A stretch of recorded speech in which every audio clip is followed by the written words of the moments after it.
Good evening and welcome to The Right Side, the show where we talk about today's news, trends, and information from an admittedly conservative perspective. I'm Chris Pareja, I'm your host this evening, and I'm joined by my first guest, Debbie Bacigalupi, who is going to be speaking with us this evening about a recent trip to Rio, and not for vacation. Welcome to the show, Debbie. Thank you for having me. Thanks for being here. So talk to me a little bit about what you were doing in Rio. Well, I had to see for myself if there is truly this thing called United Nations Agenda 21 Sustainable Development. So we, as we've been in the Bay Area fighting for our freedoms and fighting against these agendas, the One Bay Area Plan, the Grand Boulevard Initiative, transit villages, all seem to have ties to what we believe is a private property takeover. And when we follow the groups back, we always come back to this thing called Agenda 21. And I had heard that people who talk about Agenda 21, which is the agenda for the 21st century, are conspiracy theorists. I've heard a lot of that as well. People think that if you know what Agenda 21 is, that you may be a flat earther or wear tinfoil hats or just generally scared and very conspiratorial. So is that what you found when you went to Rio? Is it all make-believe? It's not make-believe. Unfortunately, it is not. It's true. It's fact. And this is not a left-right political issue. This is an American freedom issue. Okay. And it is for fact. The Rio Earth Summit, it was the 20th anniversary. It was called Rio Plus 20. There were only a certain few ways that you can get into the conference. You had to have your United Nations badge, but before you could get your United Nations badge, with your photo ID, you had to be accepted, and you had to go as either a non-government organization, a delegate from a country, or you had to be a political figure to make it there. And so you're also running for office, which we won't go into detail about. And was that your passport to get over there? No, well, no. I went as an NGO, a non-government organization, through a group, CFACT, out of Washington, D.C., and that was the only way I could get in.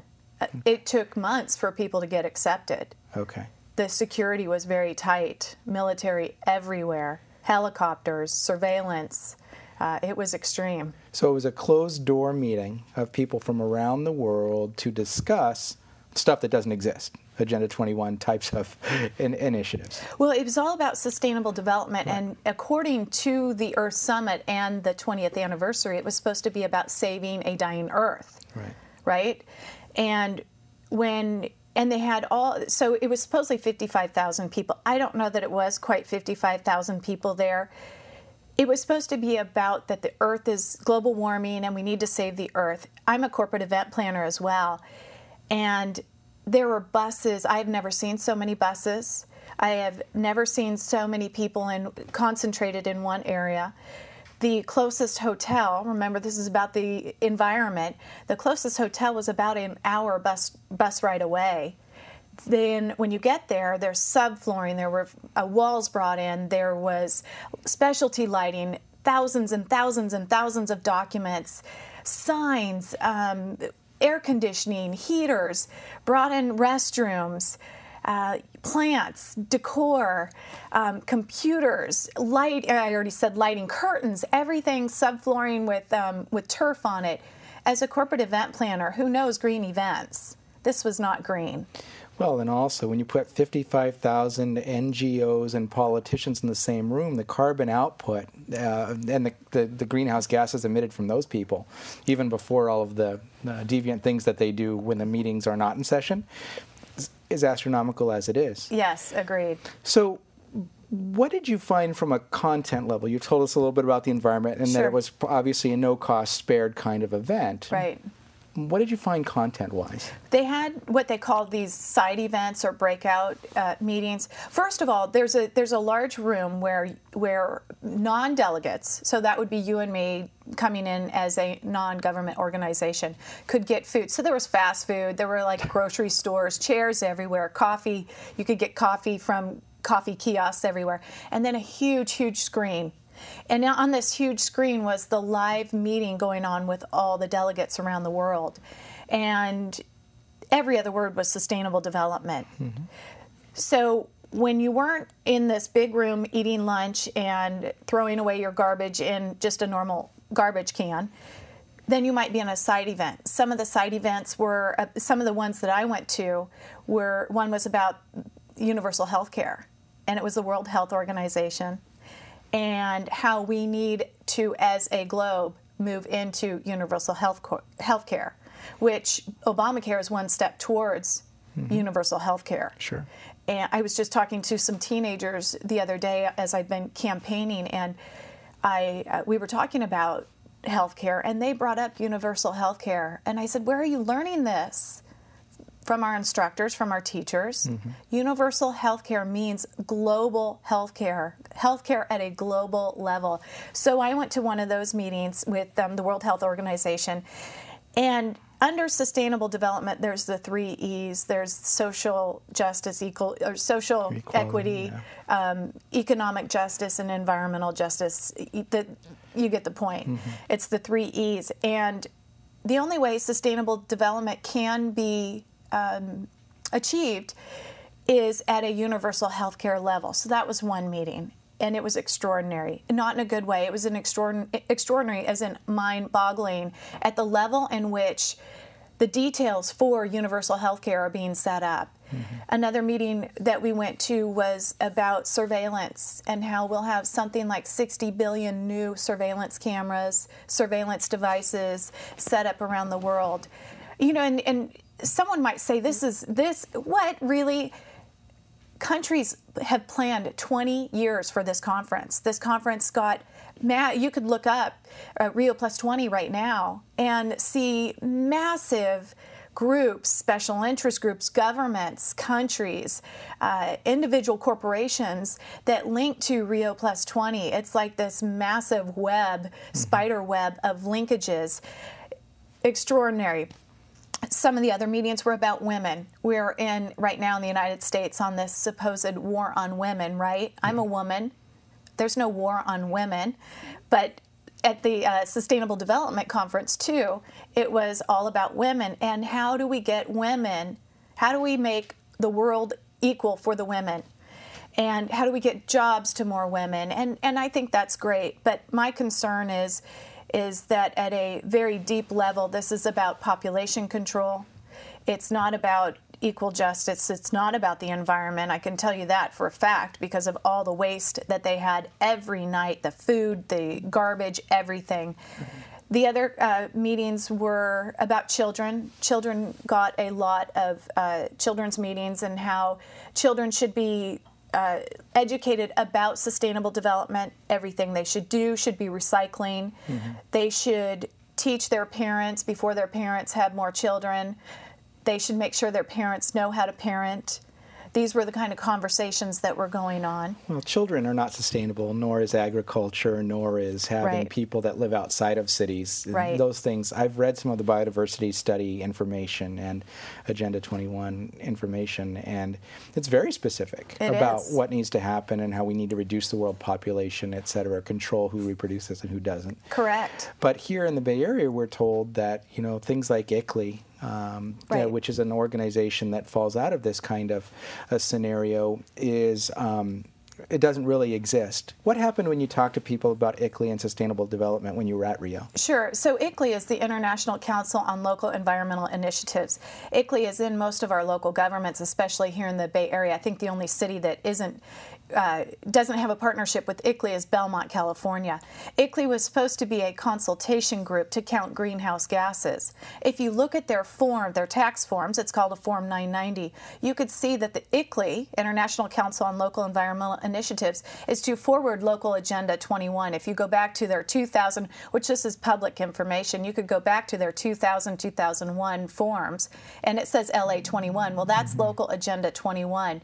The United Nations did a blueprint called Agenda 21, and it's a book about this thick. I don't have it with me today, but ICLEI wrote the 28th chapter on local authorities. So ICLEI is also known as local authorities. When I interviewed ICLEI, We did two different interviews with ICLEI. One was with the international president. His name is David Cadman. And the other was with the United States president, who's Michael Schmitz. Michael Schmitz is out of Oakland. Both David and Michael, both Mr. Cadman and Mr. Schmitz, said that California is the pilot program for walkable, bikeable public transportation communities. The ultimate goal is to get us out of our cars and in biking, walking, and taking public transportation. We will be coming out with a video that will have these interviews. When I asked different delegations, like from Turkey, for example, who ICLEI was, do people in Turkey know who ICLEI is? They said yes. I said, people in the United States have no idea what Agenda 21 is or what ICLEI is. Right. They laugh. So for them, they've been having this conversation about ICLEI and Agenda 21 for 20 years now. Right. So for them, it's no big deal. They think, when I said, our government isn't telling us about these things, why? They were amazed. Right. Amazed.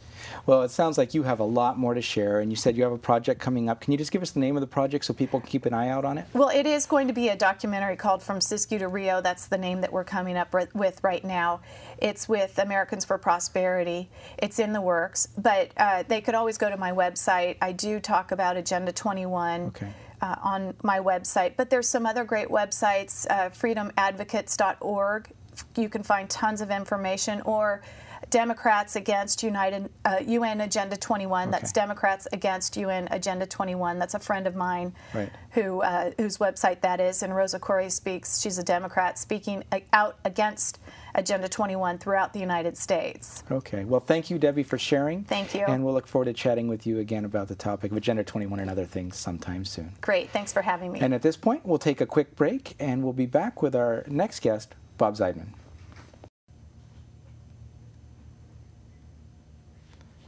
Welcome back to The Right Side. Again, I'm your host, Chris Pareja, and now I'm joined with Bob Ziedman, the author of the new book, Good Intentions. Welcome, Bob. Hi, Chris. Thanks a lot for having me. So, the book, Good Intentions, title sounds innocuous enough. What's it about?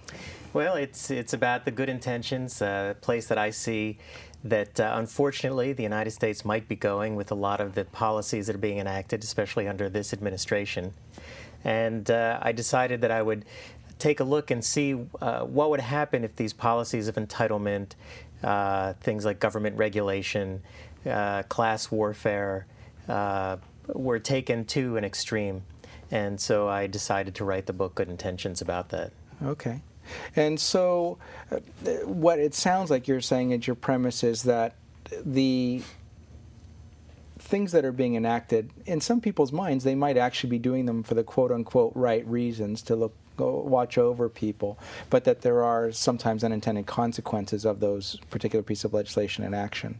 Yeah, that's absolutely right. In fact, I sometimes have fellow conservatives come to me and talk to me about how they believe that the liberals have a reason for doing what they're doing to destroy America, destroy our values. And I actually am not one of those people who believe that.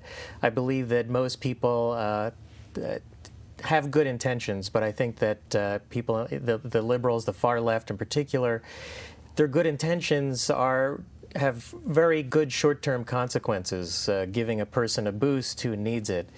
But in reality, because of these programs they're putting in place, because of regulating businesses, because of things that immediately look like they're doing good things, they have very bad long-term consequences. Right. If we look at, for example, wherever these liberal types of policies have taken over, we end up with higher crime rates, lower education outcomes. We have a number of other side effects because people become dependent. But what happened that was the impetus, or what motivated you to write the book? Well, I would say that it was my reading of Atlas Shrugged by Ayn Rand. So most of my friends in high school had read the book in high school, and they'd recommended it to me. But in high school, I had no interest in politics. And reading, I forget, it's like 1,400 pages. It's a lot of big them. book, yeah. I looked at that and I said, no, I think I'll read a comic book instead. But over the years, I got more politically active. As I grew up, it became more important.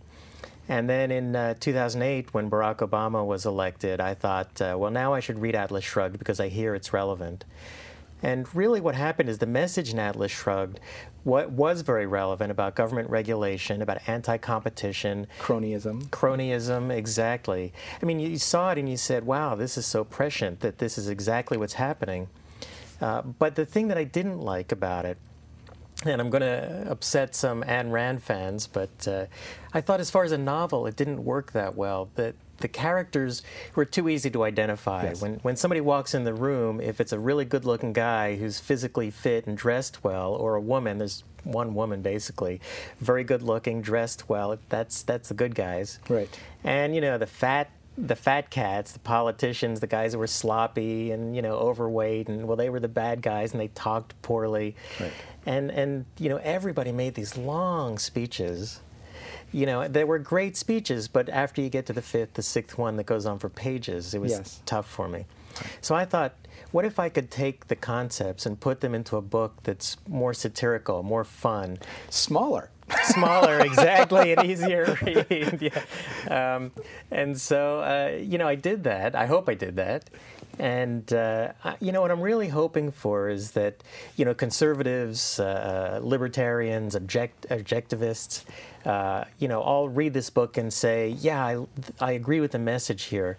But more importantly, the people who are undecided, maybe even the people leaning left, will read this book and perhaps have a really fun time reading it. And then at the end, they'll say, hey, wait a minute. You know, some of these are really important things, but they won't realize that until they've gotten through to the end. Okay.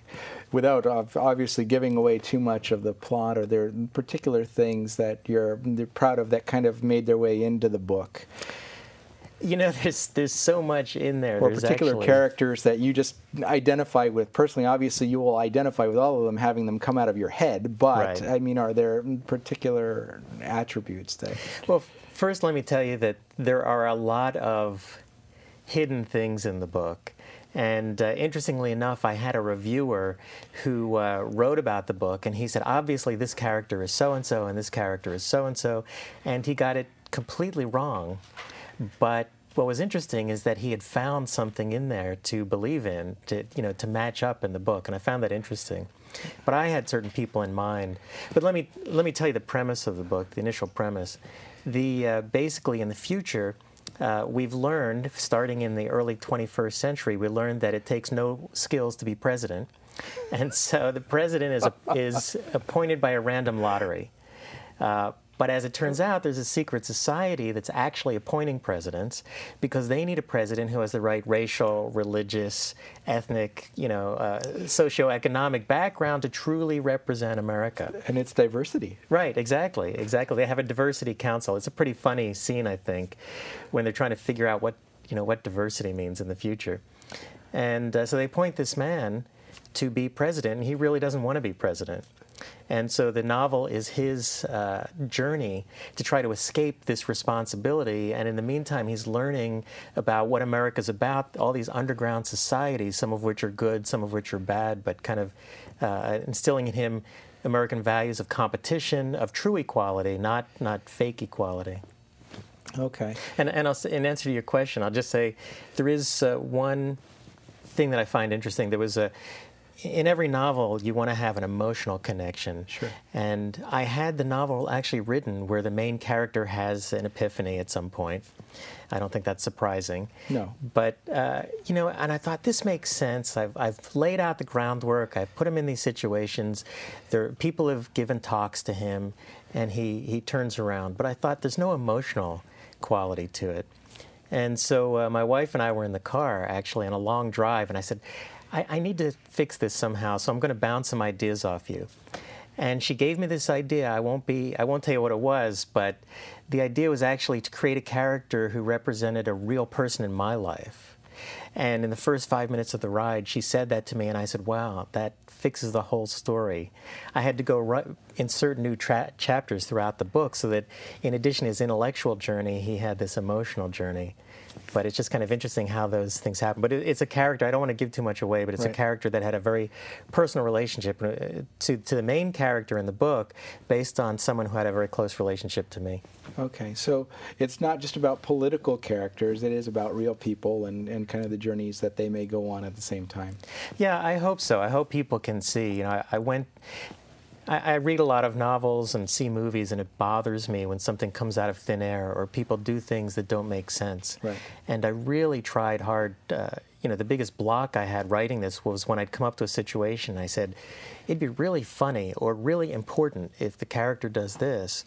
But if the reader doesn't believe it, that the character could do it, it's not going to work. And I'd sit there and I'd think, how is it going to be believable? And sometimes I'd have to go back and change previous chapters in the book to lead up to the chapter that I'm trying to get that event to occur in. Okay. Excellent. And just as someone who's tried to write a book in the past, I know how painful it can be. I've got one that hasn't been touched for like 4 or 5 years. How long did it take you to write it? Obviously, it's been since Obama's election. Well, it took a year. It took exactly a year of nights and weekends. I give advice. I shouldn't say I give advice. Sometimes I give advice to writers who don't want my advice, but right. I've met a lot of writers and people who have attempted to write a novel. And a lot of them start out with an idea and they just start writing. And a few people like Stephen King can do that, but it's rare. Right. What I do, and this is what I recommend anyone, is outline, I had a complete outline of my book. And then every day that I go attack my book, I'm just trying to write one chapter, and I know exactly how it begins and how it ends. And that makes it a much easier task. But then, of course, at some point, you have to be able to go back and say, those last few chapters, I have to throw them away. But at least you had them and you had a goal. Right. So you've got to be, in my opinion, at least for me, I've got to be able to write an outline of the whole book chapter by chapter, write one chapter at a time, but not be in love with it so much that I can't say, I need to throw these chapters out and write them again. The emotional attachments with the reader can't be with the author, right? Right, exactly. Well, thank you very much for talking to us this evening about Good Intentions, and we'll look forward to staying in touch and seeing how it goes from here. Great, thank you. And at this point, we have a quick word from our underwriters, the Conservative Forum.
I say I'm a constitutional law attorney. And they say, oh really, what kind of constitutional law attorney? I say, well, I'm the true kind. The kind that believe that the Constitution is what the Constitution says and what it was intended to say. Anything beyond that is tyranny and should not be allowed.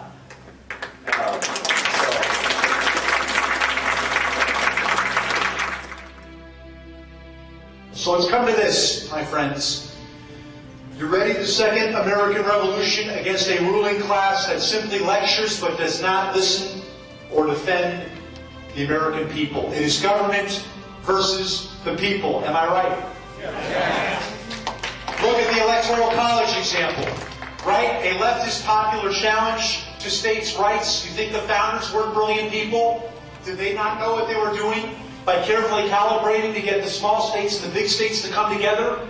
Why does Wyoming get 2 senators in California? Actually, I'd rather have Wyoming's 2 senators.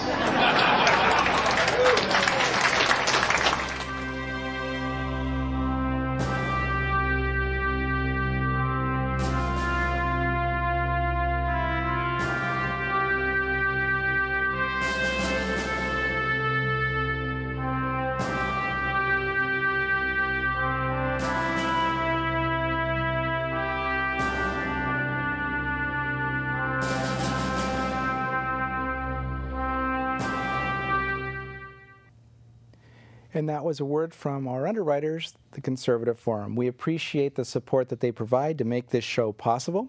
And to tell you a little bit more about them, you can visit their website at theconservativeforum.com. They typically meet the first Tuesday of each month, and at the Portuguese IFES Hall here in Mountain View. The address is 432 Steerland Road. And the speakers that they bring to the forum are one of the draws that sometimes put 300 to 500 conservatives, yes, here in Silicon Valley, all in the same room at the same time. September speaker is John Fund, who we had the pleasure of interviewing recently. October speaker will be Jesse Lee Peterson. And in November, John Caviani will be joining us. He's a Congressional Medal of Honor recipient, and he'll be joining us for our election night viewing party of the results coming in for potentially our new or a re-election of our current presidential candidate. And then in December, we have our Christmas party with Armstrong and Getty, and that'll be a great way to end the year with cheer and festivities. But in closing, we've talked a little bit this evening earlier with Debbie, and she brought up the war on women. We talked with Bob a little bit about the nanny state and government being involved in a lot of different areas and the different special groups that are involved in those things. And when I think of conventions and presidential elections and war on women, nothing comes to mind more quickly than the recent display at the Republican National Convention by Code Pink, where several women decided to dress up as 5'4" to 6 foot tall vaginas in order to protest the imagined war, or in their estimation, the real war on women. Just wanted to make the point that conservatives are not all about a war on women. Conservatives didn't, for example, stand up and say that they were against stopping people from doing gender-selective abortions, as an example. But we also don't choose to look at women as 5'4" to 6 foot tall vaginas either. We tend to look at them as the whole woman. And we're perfectly willing to have a discussion, an adult conversation about a very important topic to many people around the country. But just so you know, instead of just talking to people as genitals or talking to people's genitals, we'd prefer to talk to your minds. So keep that in mind, and if you want us to treat you with respect, please dress yourself appropriately and talk to us in a manner that is more intellectual as opposed to just generally oriented. On that note, we'd like to thank you for attending or viewing The Right Side this evening. Again, I'm your host, Chris Pareja, and we look forward to visiting with you again in the near future. Thanks a lot.